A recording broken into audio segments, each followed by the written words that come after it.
Hello and welcome to my little corner of the internet, the place where we talk about normal things from a different point of view so you can appear more interesting, even in a boring conversation. Hey, would you like to see my etchings? Today, we're going to be talking about infinity, chaos theory, the butterfly effect, the Tao, and the interconnectedness of everything.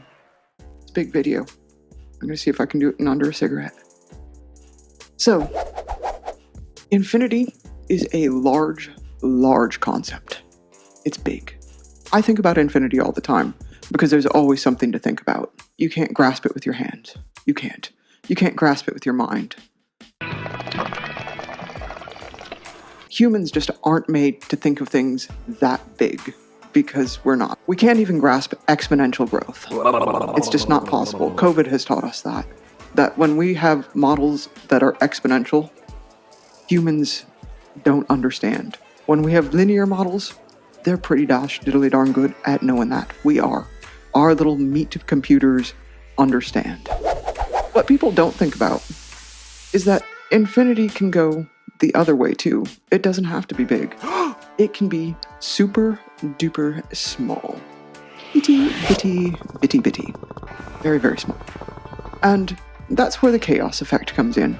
Because when the original scientific modeling was with the weather patterns, it was an accidental discovery because they reran them but only did it to 3 decimal points instead of the much larger ones that needed to have the same results. It completely gave different results. It gave a hurricane, it gave where there was sunshine, it gave blue skies where there was a torrential rain, because little itty-bitty numbers, a little itty-bitty change can affect absolutely everything. Just take one hit. Don't you want to be cool? There is no chaos, I would propose. We just can't get to an infinitely small number to be able to have a good predictive model. If we could get to that small of a number, where we could see where everything is interconnected with everything else, there would be no chaos, because we would be able to predict absolutely everything. However, we can't, because we can't even grasp exponential growth.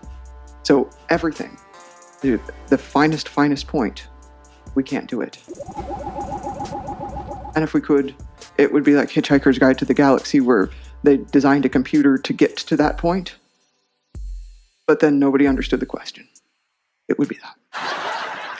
She's Zen, man. I'm taking her under my wing. I'm running a dojo of coolness. Jackie, demonstrate. Eastern religion has always had this as a kind of a concept with the Tao, because there is a universal energy going through us. That is us. We are this energy, the energy is us. It affects absolutely everything, and we can't describe it, but we can feel it.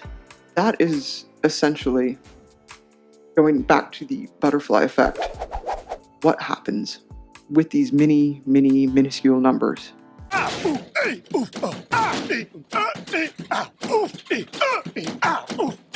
If you think about it, my skin cell is touching an oxygen molecule, which is touching another oxygen molecule, which is touching millions upon millions of oxygen molecules, which are eventually touching Madonna. I'm touching you, Madonna. That we might be able to predict, but I have more than one skin cell. I have lots of cells, and they're all touching lots of things. And so one little flick of that can change everything. Because if you let the model go on long enough, if you let the model, now we're talking about infinity big, play out to the farthest end, one change can affect absolutely everything. Everything. Would you kindly pass me a donut? Donut? What's a donut?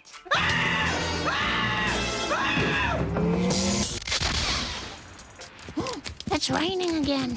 So then taking it another step, there is the multiverse. Because that one skin cell that could have touched Madonna, maybe it decided it wanted to touch somebody else instead. And that would change the effect of everything played out in the long run. We're talking about millions upon millions of years in this simulation, where one event, just one, my skin cell that was touching Madonna now touching somebody else. It's, like, so large that I can't even grasp it. But I try. And do you know what else is so large that I can't even grasp? My YouTube overlord's algorithm. But if you could please subscribe, it would be much appreciated. And if you've made it this far, thank you very much for watching. Man, that's good. Mad Dog, I've been thinking, maybe we should get another smoke detector in case that one trips out on us. Oh, why bother, baby? One smoke detector's enough for Mad Dog.